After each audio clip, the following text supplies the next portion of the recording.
नमस्कार व्यूअर्स, मैं हूं अमीश देवगन। रात के समय 9 बजने को हैं और आप देख रहे हैं सीएनबीसी आवाज पे टक्कर। नरेंद्र मोदी की सरकार ने जीएसटी रिफॉर्म कर आम आदमी को एक बड़ी राहत दी है। प्रधानमंत्री मोदी ने कहा कि उन्होंने अपना वादा पूरा किया। उन्होंने इसे आजादी के बाद सबसे बड़ा और महत्वपूर्ण फैसला बताया। लेकिन कांग्रेस पार्टी का कहना है कि सरकार ने वही किया जो राहुल गांधी और हम कहते थे। तो आज इसी मुद्दे पर जोरदार टक्कर सीएनबीसी आवाज पे, देश की इकोनॉमी पर यह बड़ी डिबेट। तो स्वागत है आपका सीएनबीसी की बड़ी इकोनॉमी डिबेट में, बड़ी जीएसटी डिबेट में। हम नेक्स्ट जनरेशन जीएसटी रिफॉर्म्स लेकर के आ रहे हैं। ये दिवाली के अंदर आपके लिए तोहफा बन जाएंगे। We've reduced the slabs. There shall be only 2 slabs. देश की इकोनॉमी को बूस्टर और जनता को दीपावली का बम्पर गिफ्ट देते हुए मोदी सरकार ने जीएसटी का 12% और 28% वाला स्लैब खत्म कर दिया है और अब मुख्य रूप से 2 स्लैब 5% और 18% ही रहेंगे। हालांकि कुछ चीजों पर 40% तक जीएसटी लगेगा। सरकार के इस फैसले के बाद रोटी, पराठा, दूध, health, life insurance tax free हो जाएगा, जबकि hair oil, shampoo, toothpaste, toilet soap bar, toothbrush, shaving cream, butter, घी, चीज, डेयरी, स्प्रेड, पैकेज नमकीन जैसी चीजें सस्ती हो जाएंगी। मीडिया के कुछ साथी इसको जीएसटी 2.0 के रूप में कह रहे हैं, लेकिन असल में ये देश के लिए सपोर्ट और ग्रोथ की डबल डोज है। डबल डोज यानी एक तरफ देश के सामान्य परिवार की बचत और दूसरी तरफ देश की अर्थव्यवस्था को नई मजबूती। This tax is something which touches the lives of every citizen, and therefore we need to be a lot more sensitive. So I went back with this comment, redid it, sharp focused it, and that's how this proposal came. आपको ध्यान आएगा कि लगभग हर एक चीज में दाम कम होंगे 22 तारीख के बाद, और सरकार सुनिश्चित करेगी, सरकार निगरानी रखेगी। और मुझे उद्योग जगत से कमिटमेंट मिली है कि नक्की 100% जो भी लाभ हुआ है जीएसटी रेट्स कम करने का, वो उपभोक्ताओं को पास ऑन करेंगे। लेकिन मोदी सरकार के इस फैसले में कांग्रेस अपने लिए क्रेडिट खोज रही है। 2016 से राहुल जी 2 ही स्लैब्स की बात कर रहे हैं। अब हमने अभी एक आवाज कल उठाई है, 8-9 हफ्ते में ये भी सलाह मान ले राहुल जी की तो अच्छा रहेगा, नहीं तो फिर हम आके कर देंगे। वैसे राहुल गांधी ने कुछ साल पहले जीएसटी पर, कुछ और दिन पहले भारतीय इकोनॉमी पर जो कहा था, वो सुनना भी आज जरूरी है। इनकी जो जीएसटी है, ये जीएसटी नहीं है, GST, Gabbar Singh tax. Everybody knows that the Indian economy is a dead economy. I'm glad that President Trump has stated a fact. सवाल ये है कि जिस जीएसटी को कोसने में कांग्रेस ने कोई कोर कसर नहीं छोड़ी, उस पर अब क्रेडिट लेने में क्यों जुटी है? आज इसी पर होगी देश की सबसे बड़ी बहस। मोदी की अर्थ क्रांति, क्या विपक्ष की दूर हुई भ्रांति?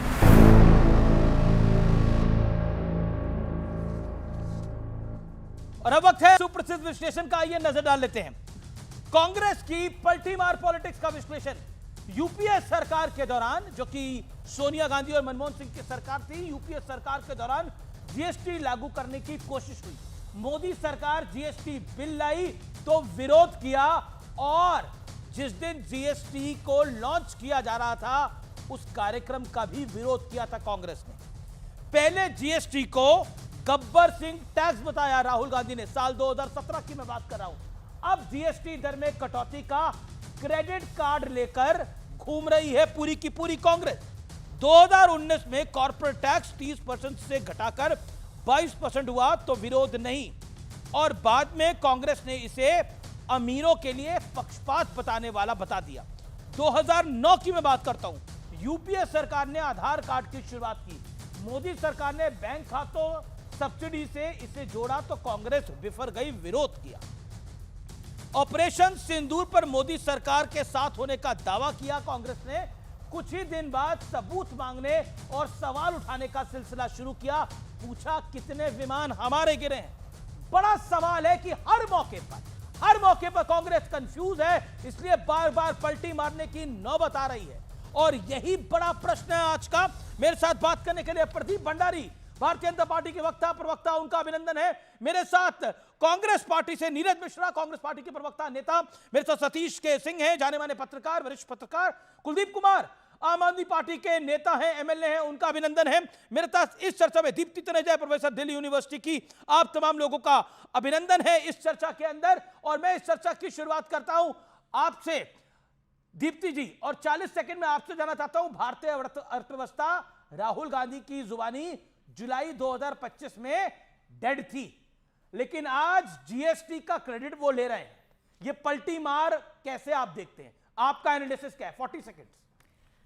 ये बिल्कुल ही पलटी मार पॉलिटिक्स है। जो डेड इकोनॉमी थी तो आज उस चीज का आप क्रेडिट ले रहे हो, क्योंकि आप जानते हो कि वो 4th लार्जेस्ट इकोनॉमी है वर्ल्ड की। और अब ये जीएसटी जो लागू हुआ है, जैसे पीयूष गोयल जी ने कहा है, बहुत जल्दी हम 3rd लार्जेस्ट इकोनॉमी बनने वाले हैं। और अगर हम पलटी मार की बात करें तो ये हमारे सारे सूत्र जानते हैं कि जीएसटी काउंसिल में क्या हुआ। अमीश जी, जीएसटी काउंसिल में अगर कांग्रेस ने आज क्रेडिट लेने की बात कर रही है तो कांग्रेस रूल्ड जो हमारे स्टेट्स हैं, पंजाब, कर्नाटका, केरल और पश्चिम बंगाल, चारों ने बिल्कुल मिलकर इसका विरोध किया। 7 बजे जो बैठक खत्म होनी थी वो 9:30 तक चली। और फिर जब ओपी चौधरी जी ने, जो छत्तीसगढ़ के वित्त मंत्री हैं, जब उन्होंने कहा कि चलिए अब इसको वोटिंग पे डाल देते हैं, तब जाके वो पलटी मार तो वहां हुए जब पता चला कि जनता को पता चलेगा कि हम काउंसिल में बैठ के तो इस रेट रिडक्शन का हम विरोध कर रहे थे। काउंसिल में कांग्रेस विरोध कर रही थी, बिल्कुल, और यहाँ आके क्रेडिट ले रही है। यहाँ आके क्रेडिट ले रही है, ये पलटी मार है। नीरज मिश्रा, मेरा सीधा सवाल आपसे, अंदर आप विरोध कर रहे हैं और बाहर कह रहे हैं कि राहुल गांधी की बात मान ली, ये तो यही हो गया। बीजेपी इसे कह रही है, इकोनॉमिस्ट इसे कह रहे हैं, दिल्ली यूनिवर्सिटी की प्रोफेसर कह रही है ये पलटी मार है, ये धोखेबाजी है जनता के साथ। अंदर आपने विरोध किया सस्ता करने का और बाहर समर्थन कर रहे हैं।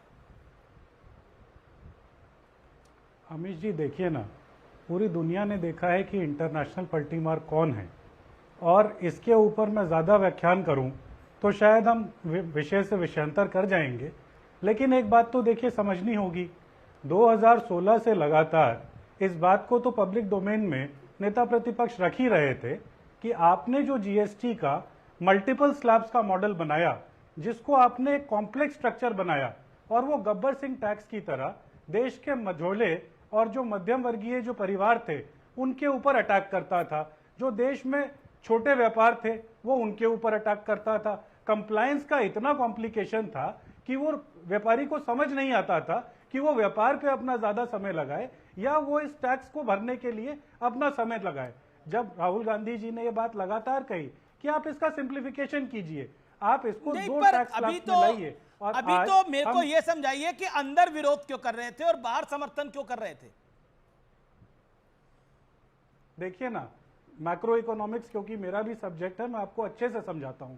आप ये समझ लीजिए कि देश के अंदर 2 तरीके के स्टेट हैं, एक कंजम्पशन जो ज्यादा करते हैं और एक ऐसे स्टेट है जो प्रोडक्शन या मैन्युफैक्चरिंग ज्यादा करते हैं। जो मैन्युफैक्चरिंग स्टेट है उसको इस नए मॉडल में, जीएसटी के मॉडल में, लगभग 48,000 करोड़ का नुकसान होने वाला है। जैसे कि झारखंड, अगर झारखंड के अंदर सीमेंट की इंडस्ट्री है और स्टील की इंडस्ट्री है, अभी आप खुद ही मान रहे हैं कि हम विरोध इसलिए कर रहे थे और अब आप राहुल गांधी की तारीफ के पुल क्यों बांध रहे हैं कि उन्होंने करा? तो कम से कम एक बात पे तो स्टैंड करिए।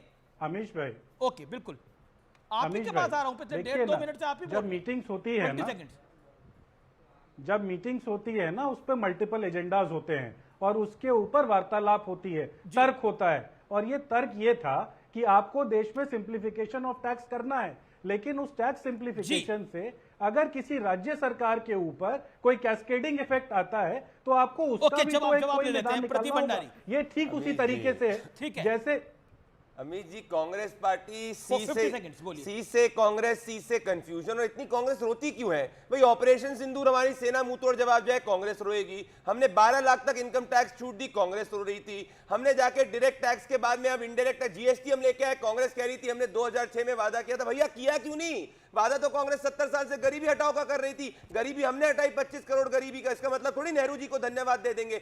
अब जीएसटी में राहुल गांधी का ये ट्वीट उनको एक्सपोज करता है। ये 11 नवंबर 2017 का ट्वीट है जिसमें वो कह रहे थे एक स्लैब होना चाहिए। अब अमीर जी, अमीर और गरीब का क्या एक स्लैब होगा क्या? जब गरीब का जो आइटम है, जो मिडिल क्लास का आइटम है, 5% पे होने चाहिए। अब राहुल गांधी के लॉजिक के हिसाब से तो भाई वो 18% चाह रहे थे। और राहुल क्या इकोनॉमी को समझेंगे अमीर जी? वो तो डेड इकोनॉमी कह रहे थे। इनके हार्वर्ड वाले चिदम्बरम जी ने तो 10% महंगाई पहुंचा दी थी। इन्हीं के कांग्रेस पार्टी के लोगों ने फ्रेजाइल 5 में नहीं पहुंचा था। तो इनको कांग्रेस पार्टी आज कह ले, निर्णय कर ले भाई है क्या? राहुल गांधी सही है तो बताओ फिर भैया। आप तो कह रहे थे कि अमीर का रेट और गरीब का रेट 18% होना चाहिए। सतीश कंफ्यूज्ड है भैया। ओके, सतीश के सिंह के कांग्रेस कंफ्यूज्ड है। कभी गब्बर सिंह टैक्स कहती है, कभी डेड इकोनॉमी कहती है।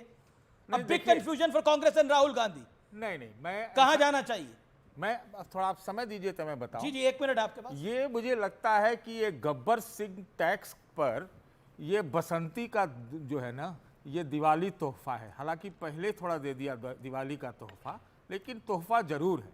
मैं तो यहाँ इसका स्वागत करते हुए कहना चाहता हूँ कि 56वीं बैठक में कुछ 56 इंच का सीना तो लगता है दिखा है, लेकिन 8 साल बाद जब आपने 2.5 लाख करोड़ के रुपया जो है सो आम आदमी से वसूल लिया, इसको टैक्स टेररिज्म का भी नाम दिया गया था। तो मैं तो इसे रिफॉर्म नहीं मानता हूं, मैं एक राहत मानता हूं, भूल को सुधार करने की बात मानता हूं। और जो ट्रंप, सुनिए ना, ट्रंप साहब का जो बम चला ना, हमको लगता है उसका देसी जवाब है, जिसमें अब लगता है 1 मिनट बीच में नहीं बोलिए, देसी जवाब है। क्योंकि आप ये जान लीजिए, बहुत जरूरी, तो जवाब तो भारी है। भारी देसी रुपया में ना डॉलर का लगता है सपना छोड़ दिया इन्होंने। मैं एक बात और आपको बताता हूं, 1 मिनट हो गया। मैं एक खास तौर से ये अखबार आज लाया हूं, जो आप लोग कह रहे हैं ना, ये वाला अखबार का ये खबर पढ़ लीजिए कि ये जो मुरली मनोहर जोशी जो भाजपा के पूर्व राष्ट्रीय अध्यक्ष रहे हैं, उन्होंने आरएसएस की बैठक में कहा कि 10% लोगों के पास 65% धन आ गया है और इस देश में गैर बराबरी बढ़ रही है। ओके, ये आरएसएस की बैठक में पूर्व भारतीय जनता पार्टी के अध्यक्ष, तो हमको लगता है डेड इकोनॉमी को एलाइव बनाने की कोशिश है। स्वागत करते हैं। आप डेड इकोनॉमी के फेवर में हैं? मैं कहता हूं आप डेड इकोनॉमी को अलाइव की बात कर रहे हैं आप? हाँ, मैं कह रहा हूं कि अभी इकोनॉमी में जान फूंकने के लिए पहले जान नहीं थी। नहीं, जान में क्या? अरे मैं थोड़ी कह रहा हूं। नहीं, आप डेड इकोनॉमी पहले जान थी कि नहीं थी? अरे भैया, this is big one. Okay, Murli Manohar Joshi जो है, मुरली मनोहर जोशी जो है अमर्त्य सेन को कोट कर रहे हैं, वो वामपंथी माने जाते हैं। ओके। भाई पहले $4 ट्रिलियन की इकोनॉमी को अगर सतीश के सिंह जो कांग्रेस पार्टी का नैरेटिव फैला रहे हैं यहाँ पे, अगर वो डेड कह रहे हैं तो इन्हीं को मुबारक। अब ये पेपर मेरे साथ खेलेंगे तो मैं भी पेपर करता हूं भाई। ये कांग्रेस पार्टी के पी चिदम्बरम कह रहे थे कि मिडिल क्लास जो है वो आइसक्रीम बहुत खाती है, इसीलिए महंगाई बढ़ रही है। तब तो सतीश के सिंह ने कुछ नहीं बोला।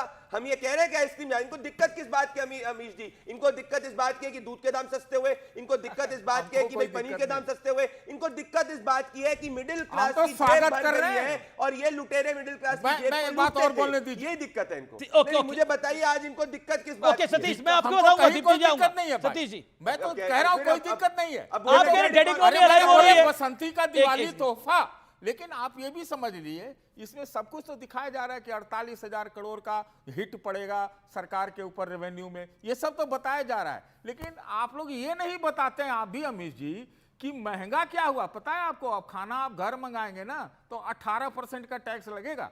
इस स्विगी, जोमेटो और क्या क्या नाम ये सब होता है, जेप्टोल, निप्टोल, जो भी है, वो सब पे 18% हो गया। इसका आप जिक्र नहीं कर रहे हैं, इसका आप जिक्र नहीं कर रहे। झूठ, सर्विसेज सब 18%। आपको नहीं पता है, पढ़ के ये मैं दिक्कत बताऊं। सतीश जी झूठ बोल रहे हैं। बिल्कुल, ये हम लोगों के साथ हम झूठ बोल रहे हैं। जो लग्जरी हम निकाले क्या? मैं निकालता नहीं। आप कर दो, बता दो पहले क्या 18 12% था? नहीं, फिर आप सुनिए ना क्या था, आपको पता होना चाहिए। 18% पे पहले भी सर्विस थी, अब भी सर्विस तैयारी करके अब मुझे बताओ, अब मुझे यार बोल के नहीं, आप झूठ बोल रहे हो। आप मुझे बताओ, जब मैं बोलने तो दो, बता देता हूं। क्या तो जब सच मैं- है। एक करके आप दोनों फैक्ट तो बता आप दो। दोनों का फैक्ट सम्मान बता है, दो। एक एक करके एक मेरा लॉजिक आप बोलना, मैं फैक्ट बता रहा हूँ। एक एक करके एक एक करके जब दूध के दाम सस्ते हुए और मैंने बिल्कुल अच्छी सुनो बात तो है। सही, जब मैंने जीरो। सुनो तो सही, अब दूध पे दाम सस्ते हुए, मैंने कम दूध वाले को ब्लिंकिट से बुलाया, ब्लिंकिट के ऊपर सर्विस टैक्स सर्विस चार्ज वही है जो पहले था, तो कैसे महंगाई बढ़ी भाई? मैं जो 18% पहले था वही 18% पहले। अरे तो हमारा ये खर्चा बढ़ जाएगा भाई। कैसे? सुनिए तो बताते हैं ना।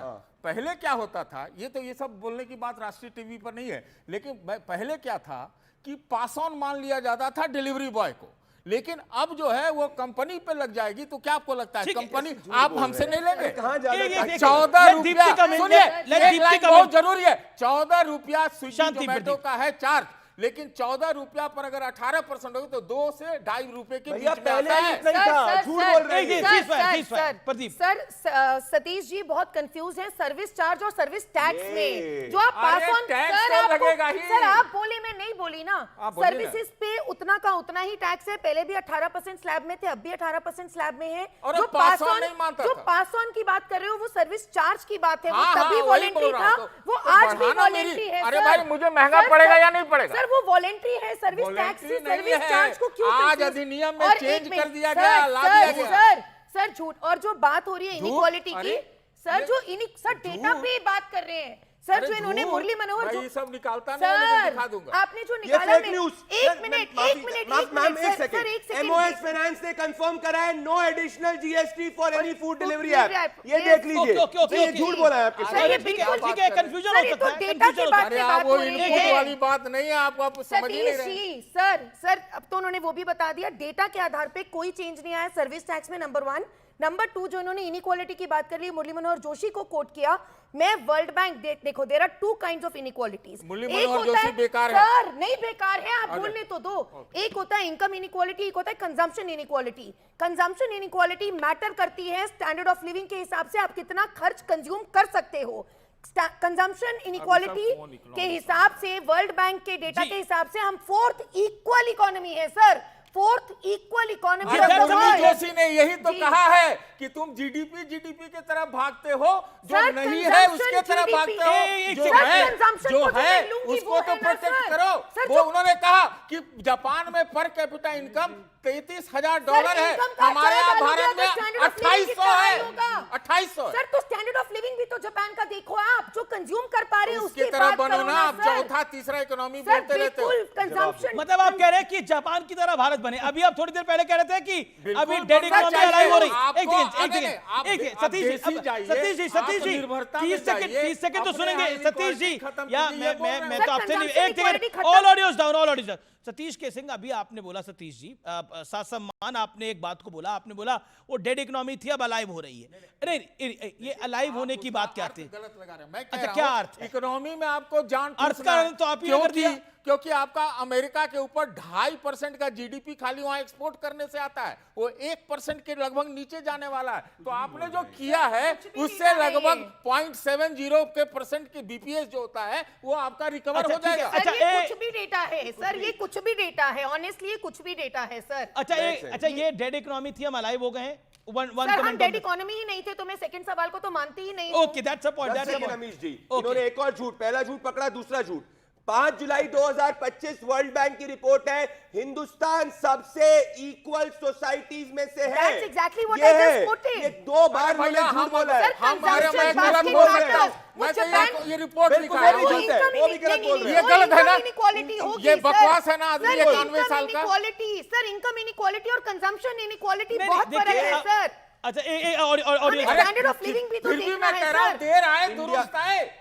सर देर इंडिया में- बिल्कुल देर आए दुरुस्त आए, इज व्हाट इज इंपॉर्टेंट। आ चुके हैं, दैट इज सुधार है। ये सबसे बड़ी अर्थव्यवस्था छोड़ के गए, वो यहाँ इकोनॉमी का ज्ञान दे रहे हैं। हमें नहीं चाहिए ऐसी ज्ञान, हम चौथी अर्थव्यवस्था पे लेके आए। कुलदीप हम कुमार, तीसरे नीरज पे मिश्रा, जाने वाले हैं, एक सर। और ऑडियो, कुलदीप कुमार आम आदमी पार्टी के एमएलए हैं, उनका मैं रुख करता हूं। आम आदमी पार्टी के वरिष्ठ नेता हैं मिश्रा साहब, मैं आपके पास आऊंगा। कुलदीप कुमार पहली बार बोल रहे हैं। कुलदीप, आपको लगता है it is a welcome step? और क्या आपको लगता है जो राहुल गांधी कहते थे dead economy, Gabbar Singh tax, वो कहानी वाकई गलत थी, कांग्रेस कंफ्यूज्ड है?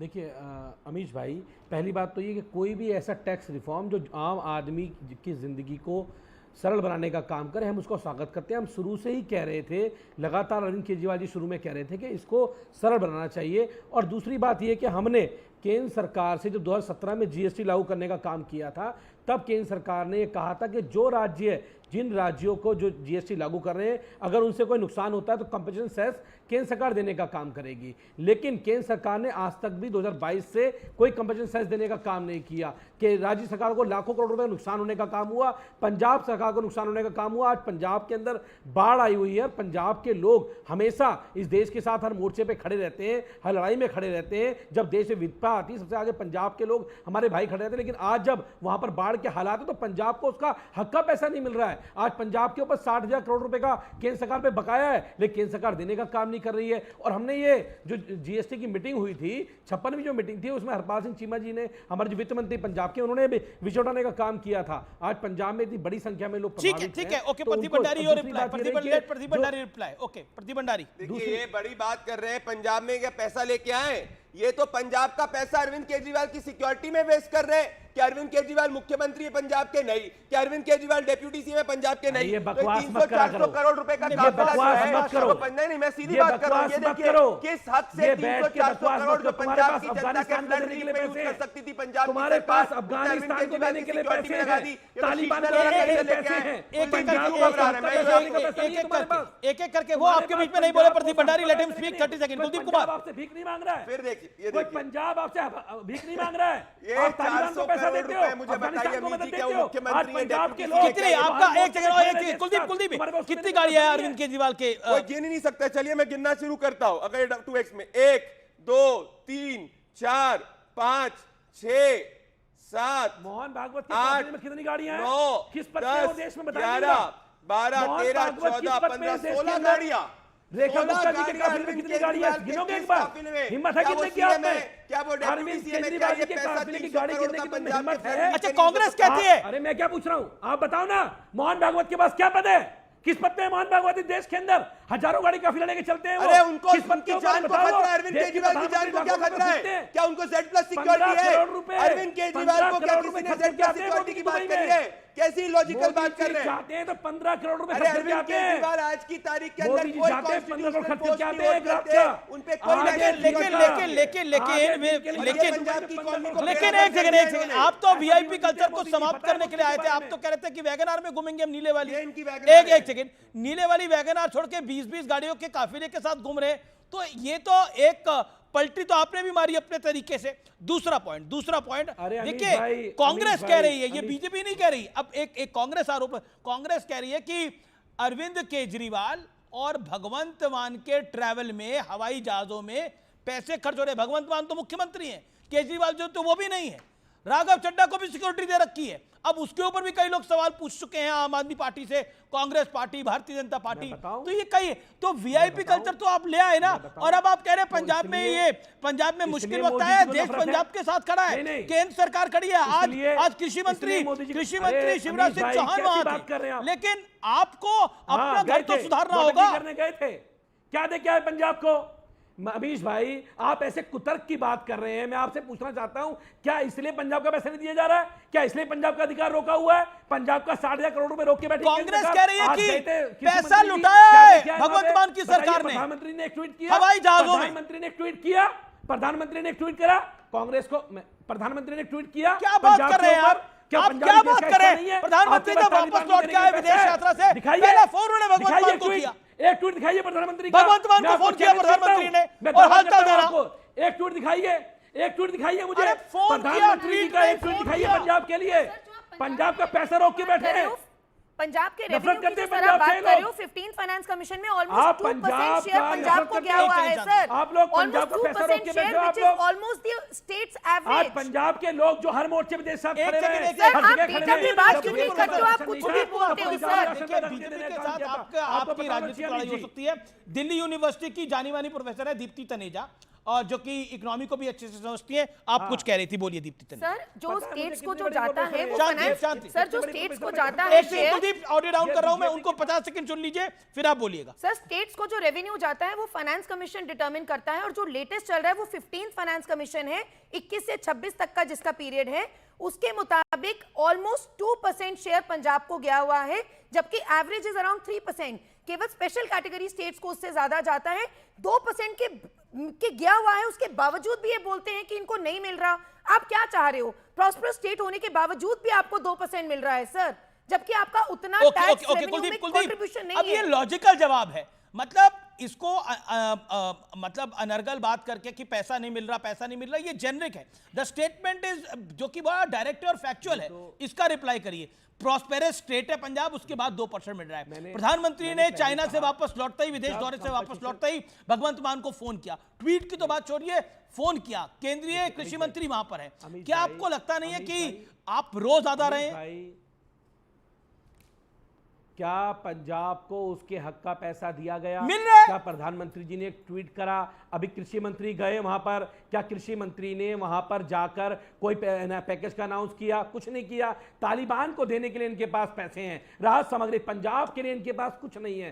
पंजाब को लेकर इनके पास केवल कुतर्क हैं। क्या पंजाब इस देश का हिस्सा नहीं है? दूसरी बात, जब 2017 में जीएसटी लागू किया गया था तो कंपनसेशन सेस की बात की गई थी, तो वो आज तक क्यों नहीं दिया गया? आरडीएफ का पैसा आज तक क्यों नहीं दिया गया? मैं इनसे पूछना चाहता हूं, ये जो प्रोफेसर आगे बोलते हैं ना, ये फर्जी डेटा लेके आ जाते हैं यहाँ पे। मुद्दे की बात नहीं। दूसरी बात ये डेटा है, फर्जी डेटा तो आप लोग बोल रहे हैं सर। ये केवल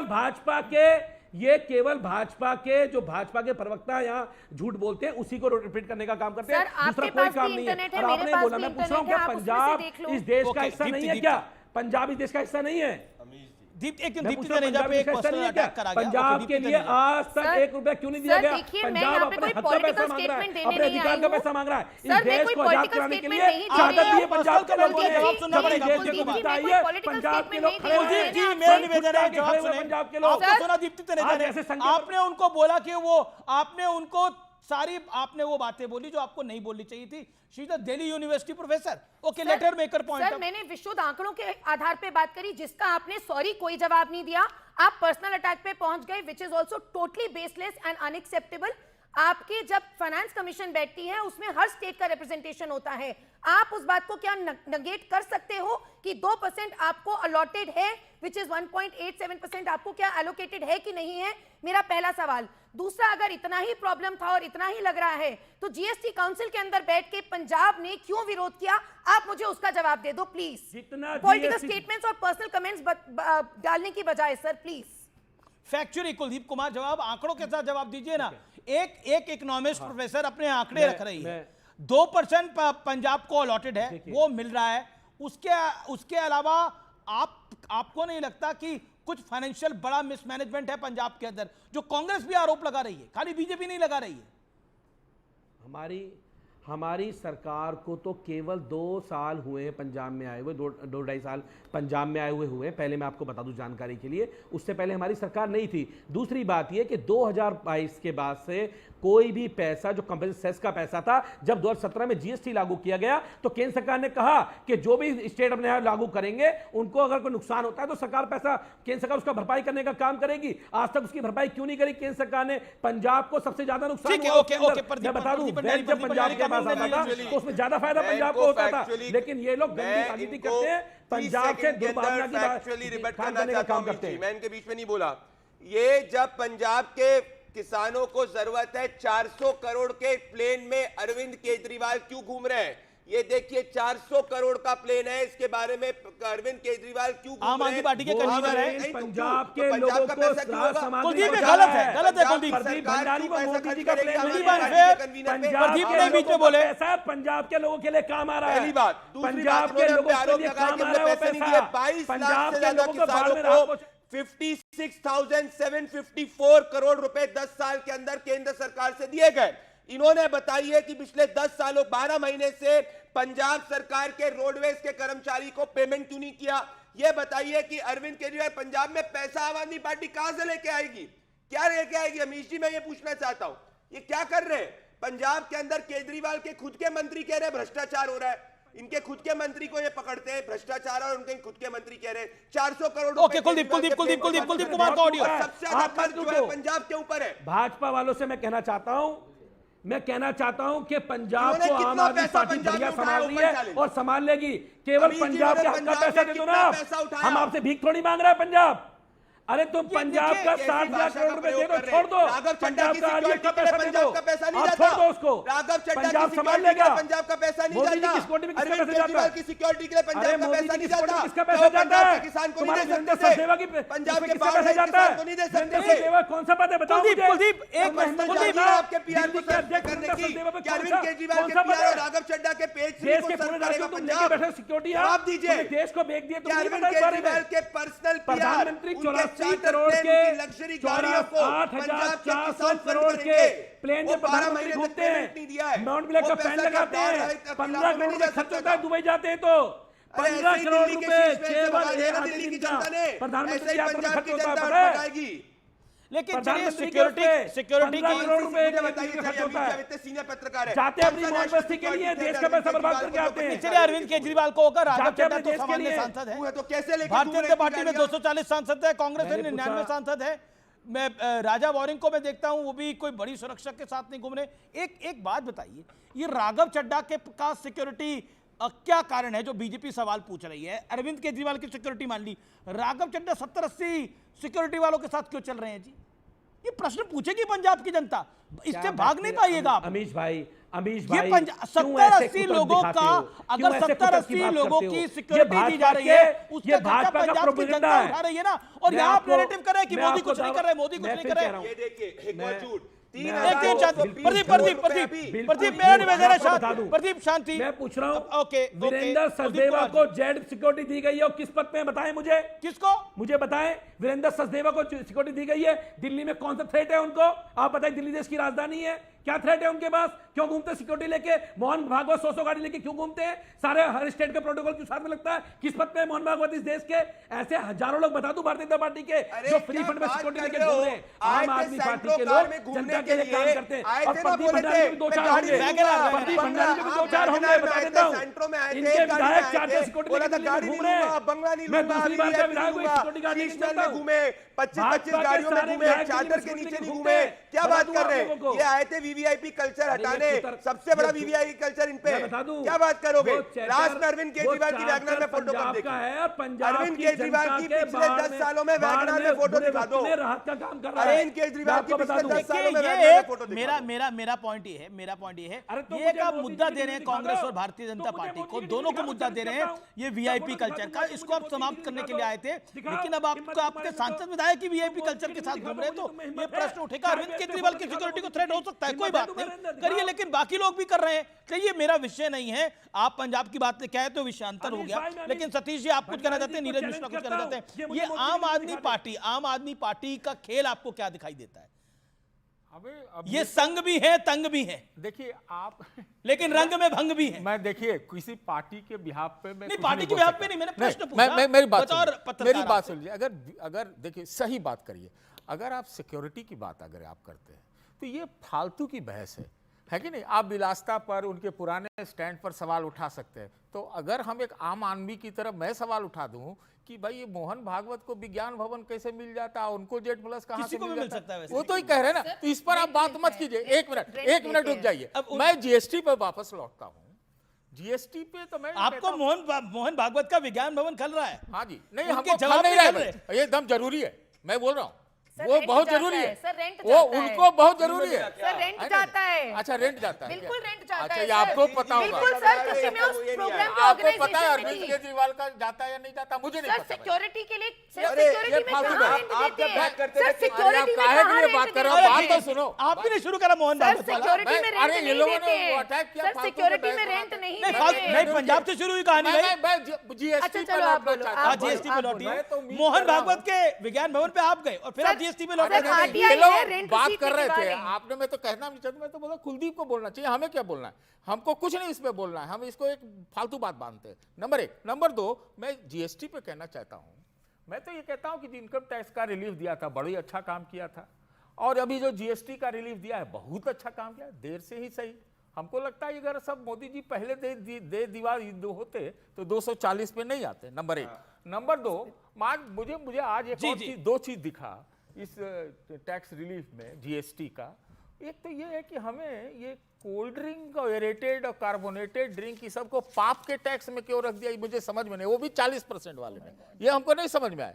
और तीसरी बात, इतना रूस से तेल का फव्वारा बह रहा है इस देश में, तो भाई इसको भी तो कभी जीएसटी में ले आओ। ओके ठीक है सर, मैं तीनों बातों का रिबटल फैक्ट बेस देना चाहती हूं। फैक्चुअली और अभी तेल का अब दाम भी कम सतीश जी होगा। आपके बीच चुनाव आने वाले अब ओके देन मिश्रा जी अपनी टर्न का शांति से वेट कर रहे हैं। पहला क्वेश्चन किया कि ये आप जो बार बार उसकी बात कर रहे हो कि रेवेन्यू आया, ये रेवेन्यू जनता से खसोटा गया है और क्या क्या वर्ड्स आप यूज कर रहे हो। सर आप क्या सोच रहे हो कि एक्साइज, सर्विस, वैट और ऑक्ट्रॉय, ये सब जो मल्टीप्लिसिटी ऑफ टैक्सेस लगते थे, अभी आपके प्रवक्ता जी ने बात करी थी कि हम इसको मेरे प्रवक्ता सर आप आम आदमी पार्टी, उन्होंने अभी बोला था कि कैस्केडिंग इफेक्ट हो रहा है। मैं बड़ी हैरान हूं, उन्होंने अपने आप को इकोनॉमिस्ट बोला, ये तो कैस्केडिंग इफेक्ट को खत्म करने के लिए। ठीक है सर ये रेवेन्यू ऐसे नहीं आया, लेट क्यों? सर ये रेवेन्यू वहां से आता तो वो रेवेन्यू वहां से divert okay Congress sir second जो इन्होंने बोला कि तेल को क्यों बाहर रख रहे हैं, सर तेल को इसलिए बाहर रख रहे हैं ताकि स्टेट्स को अभी उसमें इकोनॉमी मिले, वो स्टेट्स के रेवेन्यू को इंक्रीज करता है। मिश्रा जी, अल्कोहल को भी अभी बाहर रखा है। नीरज मिश्रा जी देखिए यहाँ पर स्टूडियो में 3 मेहमान है तो थोड़ा लेट हो गया आपके पास आते आते, उसके लिए माफी एक बार फिर। पहले आपने 2 बारी बोला, मैं आपके पास आता हूँ और आपसे एक छोटा सा प्रश्न पूछता हूँ। क्या आपको लगता है कि आम आदमी पार्टी ने जो अभी बात बोली उस पर आपकी राय क्या है, और साथ ही साथ इस जीएसटी को गब्बर सिंह टैक्स कहना क्या आपको लगता है गलती थी? 50 सेकेंड सर। अमीश जी, मैं आम आदमी पार्टी वाले सवाल पर आता हूं, लेकिन उससे पहले देखिए ना 3 बड़ी बातें हैं, क्योंकि आप एक ज़माने में बिजनेस न्यूज़ चैनल पर भी रहा करते थे। आप इस बात को गंभीरता से समझेंगे कि इस देश में अभी अर्थव्यवस्था की स्थिति क्या है। मैं 3 पॉइंटर से आपको समझा देता हूँ। इस देश के अंदर पिछले सप्ताह में एक ग्रोथ रेट का आपको आंकड़ा मिला कि 7.8% के साथ हमारा Q1 का ग्रोथ रेट है। क्या आपने उसके पीछे की पड़ताल की कि वो जो 20 जो मैक्रो इकोनॉमिक पैरामीटर है उसमें से 16 में जो हमारे अपना ग्रोथ रेट है वो नेगेटिव फिगर्स में जा रहा है। हम सिर्फ देश के अंदर सीमेंट और इंफ्रास्ट्रक्चर के जो पैरामीटर्स हैं उसको अगर हम लोग हाई वेटेज देकर इस देश में ऐसे आंकड़े पब्लिश कर देंगे तो उससे देश की जनता का भला नहीं होगा। दूसरी बड़ी बात, ये जो डबल टैरिफ जो हमारे ऊपर है, एक तो टैरिफ दूसरा पेनल्टी, ये किस लिए है? क्योंकि रूस से तो सस्ता तेल आ रहा था ना, देश की आम जनता को सस्ता तेल नहीं मिलता। बहरहाल उसके बाद भी 4.5 लाख करोड़ का ट्रेड डेफिसिट होगा, जो नुकसान होगा उस टैक्स के बाद जो आज टैरिफ लगा हुआ है। हम लोग आज जो हमने टैक्स की रियायत दी है ये एक अच्छा कदम है, क्योंकि लगभग 1 लाख करोड़ का हम लोग इससे उसके इफेक्ट को मेलो डाउन कर पाएंगे। लेकिन क्या उसको पूरे तरीके से ऑफसेट कर पाएंगे? बिल्कुल नहीं। और तीसरा मेजर पॉइंटर ये है, अर्थव्यवस्था के लिए सबसे इंपॉर्टेंट चीज क्या है अमीश जी? आपको जो हमारी पॉपुलेशन की पैरिटी है, आपको जो हमारे पास पर कैपिटा इनकम है, उसके ऊपर बात करनी होगी ना। आज अगर हम देश में बड़ी इकोनॉमी है, दुनिया की 4 बड़ी इकोनॉमी में से है, हम तो चाहेंगे ना नंबर 1 बने, लेकिन वो जो अमीर और गरीब का डिवाइड है जिसके ऊपर बार बार बात करनी चाहिए, उस पर अगर बात नहीं होती तो ये बड़ी बेईमानी है। 5 पॉइंटेड रिबटल्स देना चाहूंगा मैं इनको। पॉइंट नंबर 1, वर्ल्ड बैंक ये कहता है कि हिंदुस्तान में सबसे कम इनइक्वालिटी प्रधानमंत्री मोदी जी की सरकार में हुई है। 25 करोड़ गरीब गरीबी रेखा से बाहर निकले। या तो कांग्रेस सही है या वर्ल्ड बैंक सही है, देश निर्णय कर ले। दूसरी बात, ये इकोनॉमी की बात करें तो क्या स्टैंडर्ड एंड पुअर्स और बाकी सब एजेंसीज बेवकूफ है जो उन्होंने भारत को 17 साल बाद पहली बार बीबीबी रेटिंग में अपग्रेड किया है? कांग्रेस पार्टी जान ले। कांग्रेस पार्टी कहती है कि इकोनॉमी के फंडामेंटल्स क्या होते हैं। इकोनॉमी के 3 फंडामेंटल्स होते हैं, inflation, growth rate, forex reserve, current account deficit. Congress party के समय महंगाई 10% थी, हमारी फ्रजाइल 5 में इकोनॉमी थी और हमारी स्थिति ऐसी थी कि हमारे फॉरेक्स रिजर्व कम थे। फॉरेक्स रिजर्व $600 बिलियन से ज्यादा हो चुके हैं, महंगाई दर 3% से कम है और साथ ही नीरज मिश्रा जवाब 30 सेकंड।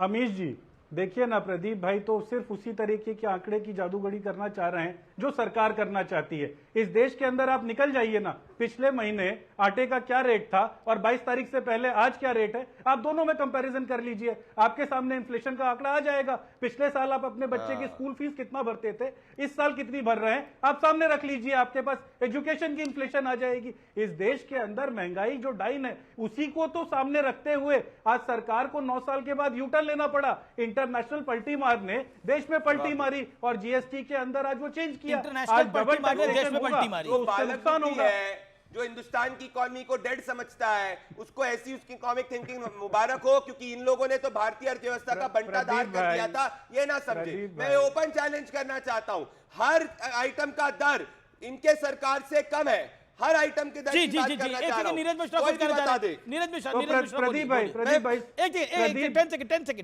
भाई, मैं इनको सुनिए ना, मैं इनको एक बड़ी सरल भाषा में इकोनॉमिक प्रिंसिपल समझा देता हूं। जब इन्फ्लेशन मैच करते हैं ना, तो बेस ईयर लिया जाता है। 2011 सुनिए ना, प्रदीप भाई को ऐसी हल्की बात करने का शौक होगा, लेकिन मैं तो इसमें नहीं पढ़ूंगा।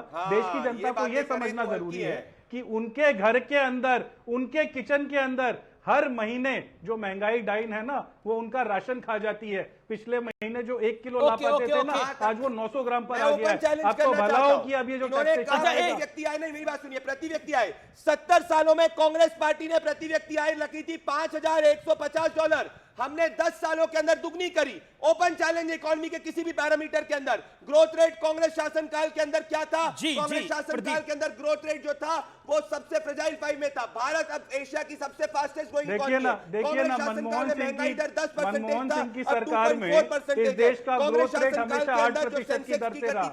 आप लोग आज तक 60% को अचीव नहीं कर पाए। आपने बेस ईयर को चेंज करके देश के सामने जो नीरज मिश्रा, आम आदमी पार्टी पे सवाल आधा रह गया, जवाब आपका नहीं आ पाया। आम आदमी पार्टी पर आप क्या कहना चाहते हैं? आम आदमी पार्टी पर नीरज मिश्रा। देखिए अमीश जी, हम तो और हमारी पंजाब की इकाई तो लगातार ये बात कह रही है कि अरविंद केजरीवाल का पंजाब के अंदर क्या काम है। अरविंद केजरीवाल अगर राष्ट्रीय अध्यक्ष हैं और राष्ट्रीय पार्टी चलाते हैं तो उनको तो पूरे देश के अंदर घूम घूम कर काम करना चाहिए था, लेकिन वो तो सरकारी पंजाब में है ना। मेरे ख्याल से अभी आपके विजुअल्स ने दिखाया होगा प्रदीप जी, उनका काम क्या वहां सरकार चलाना है या देश के अंदर? मैं अमीश बोल रहा हूं, लेकिन कुलदीप को मजबूत करना है। पंजाब में केजरीवाल का क्या काम? कुलदीप कुमार। देखिए अमीश भाई, कांग्रेस पूछ रही है। केजरीवाल जी आम आदमी पार्टी के राष्ट्रीय संयोजक हैं और वो दिल्ली भी जाते हैं, वो पंजाब भी जाते हैं, वो गोवा भी जाते हैं, वो गुजरात भी जाते हैं, वो देश में जहां भी पार्टी को खड़ा करना है वो वहां जाते हैं। और निश्चित रूप से आम आदमी पार्टी की सरकार पंजाब में वहां भी जाते हैं। लेकिन मैं पूछ रहा हूं कि वो तो राष्ट्रीय संयोजक हैं, इसलिए जाते हैं और लगातार जाते रहते हैं, उसमें क्या जरूरत है? मोदी जी नहीं जाते क्या? कौन नहीं जाता है आप बताइए? क्या नड्डा जी नहीं जाते थे? नड्डा जी आज अध्यक्ष हैं, वो नहीं जाते हैं क्या? राहुल गांधी जी नहीं जाते हैं क्या? राहुल गांधी जी को मुख्यमंत्री बनना है, बिहार के अंदर राहुल गांधी जी जाते हैं, उन्हें वो मुख्यमंत्री बनेंगे वहां के, वो क्यों गए? लेकिन राहुल गांधी बिहार में ही सिर्फ नहीं रहते हैं, पॉइंट ये है। ओके नीरज मिश्रा जवाब। मजेदार बात ये है कि आम आदमी पार्टी ने यह कहा कि वो बिहार में 243 सीटों पर चुनाव लड़ेगी, पर मुझे तो अरविंद केजरीवाल बिहार में जाके चुनाव की तैयारियां करते नहीं दिख रहे। वो तो वहां सत्ता की जो विलासता है उसका पूरा भोग कर रहे हैं। 50 गाड़ियों के काफिले में घूमते हैं, विपासना करने चले जाते हैं। और ये तो पंजाब के नेता और जनता कह रही है ना कि दिल्ली से आकर नेता पंजाब की सरकार चला रहे हैं। इनके अपने विधायक ये बात कह रहे हैं। इनके लिए एक अरविंद केजरीवाल जी, अगर अपने अरविंद केजरीवाल बचा कर रखना है, उठ के आए हुए नेता हैं, पूरे देश में जनता के हित की लड़ाई लड़ते हैं। वो सोने की चम्मच लेके पैदा नहीं हुए। सोने की चम्मच वाला कौन है? अपने परदादा दादा की विरासत पे, वो विरासत पे राजनीति नहीं कर रहे अरविंद केजरीवाल जी। राहुल गांधी जनता के नेता। पंजाब को तुम लोगों ने बहुत लूट लिया है। देश में 4000 किलोमीटर की यात्रा करने के बाद पंजाब को अभी बिहार में 16 दिन की पूरी यात्रा करके 1600 किलोमीटर चलने के बाद पूरे देश में वोट चोर नीरज बीच में नहीं बोलते सोने का चम्मच। मुझे तो कैसी यात्रा करते हैं, पीछे एसी कैबिन में सोते हैं जाके, शानदार गाड़ी में चलते हैं। कौन सोता है पीछे? मुझे क्या कहते हैं? एसी लॉरी में कौन सोता है? राहुल गांधी के बारे में बता दूं, राहुल गांधी जाके सोते हैं पीछे एसी लॉरी के अंदर। चार्टर्ड फ्लाइट में भी तो एसी होता होगा। ओके नीरज मिश्रा, राहुल गांधी एसी में सोते हैं, एसी लॉरी में सोते हैं? जवाब। अरविंद केजरीवाल वैगनआर में घूमते हैं। अमीश जी देखिए ना, आपके कैमराज ने भारत जोड़ो यात्रा, भारत जोड़ो न्याय यात्रा, वोटर अधिकार यात्रा, और जहां से नारा बुलंद हुआ कि वोट चोर गद्दी छोड़, उस सारी यात्रा को कैच किया है। आपने देखा है किस तरीके मुझे ब्रेक के लिए रुकना पड़ेगा। मैं ब्रेक के बाद वापस आ रहा हूं। वक्त है एक अंतराल का। अंतराल के उस पार सीएनबीसी आवास पर देश की ये बड़ी अर्थव्यवस्था पर चर्चा, बड़ी economic debate, big economic debate जारी है।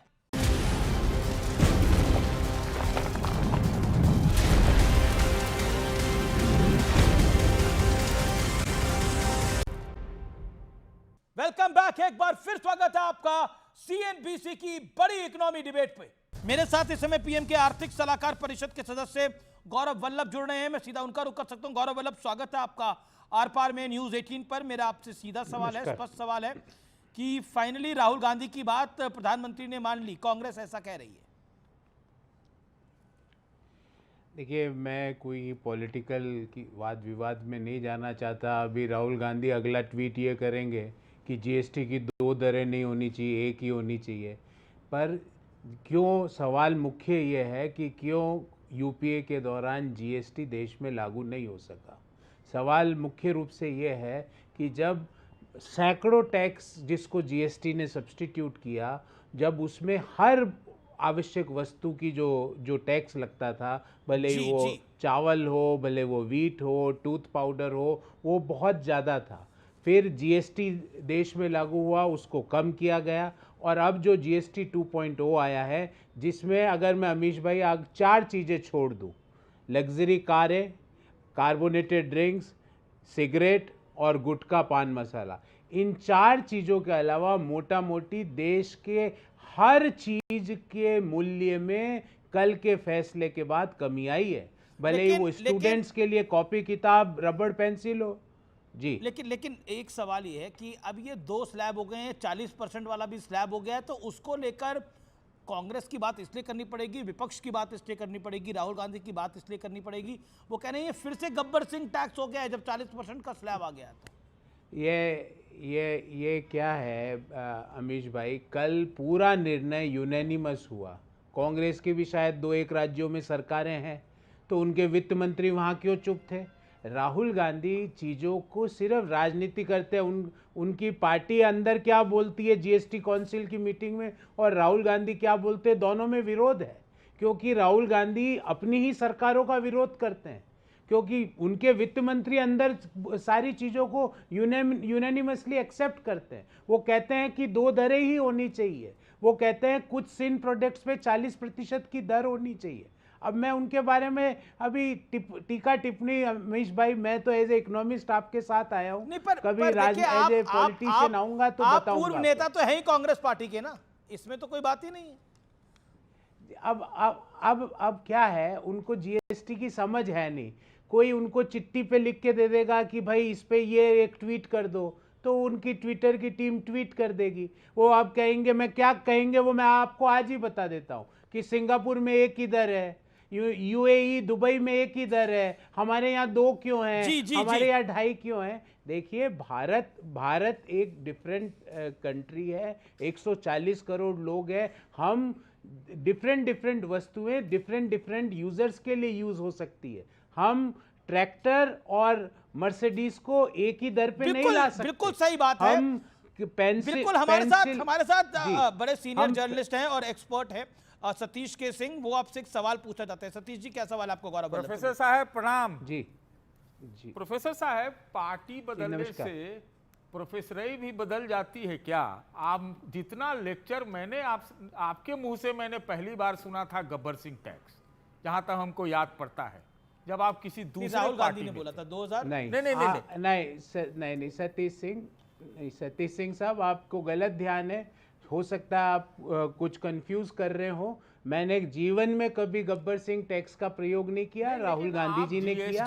गब्बर सिंह टैक्स का विरोध करते हुए तो आपका कई प्रेस कॉन्फ्रेंस देखा था। मेरी बात प्रेस कॉन्फ्रेंस करी होगी, लेकिन गब्बर सिंह टैक्स राहुल गांधी ने बोला था। Okay Satish ji, you made your point. Okay देखिए सतीश जी, मैं आपसे, आप वरिष्ठ व्यक्ति हैं, टीवी पर बैठे हैं, मैं भी अभी कुछ आपके लिए बोलूं अच्छी बातें नहीं है। मैं तो ये कहना चाहता हूं, देश में उपभोग बढ़ेगा, जीएसटी की रेट रेशनलाइजेशन और इनकम टैक्स में कटौती के बाद देश में उपभोग 5,30,000 करोड़ का बढ़ने का अनुमान है स्टेट बैंक ऑफ इंडिया की रिसर्च के अनुसार। और मैं ये पूरी जिम्मेवारी से एज ए इकोनॉमिस्ट कह सकता हूं कि मीडियम टर्म में और लॉन्ग टर्म में इस रेट रेशनलाइजेशन और स्ट्रक्चरल रिफॉर्म से देश को और देश की इकोनॉमी को फायदा होने वाला है। बहुत बहुत शुक्रिया गौरव वल्लभ, आप हमारे साथ जुड़े, आपने आज अपना समय दिया। तो ये थे प्रधानमंत्री मोदी के आर्थिक सलाहकार समिति के सदस्य। आज का विचार, साथ के लिए स्वार्थ छोड़ दीजिए, लेकिन स्वार्थ के लिए साथ को कभी मत छोड़िए। तो फिलहाल सीएनबीसी आवाज के टक्कर के आज के बेहद खास जीएसटी एडिशन में इतना ही। आपको यह कार्यक्रम कैसा लगा मुझे जरूर बताइएगा। आप तमाम मेहमानों का बहुत बहुत अभिनंदन, शुक्रिया, धन्यवाद।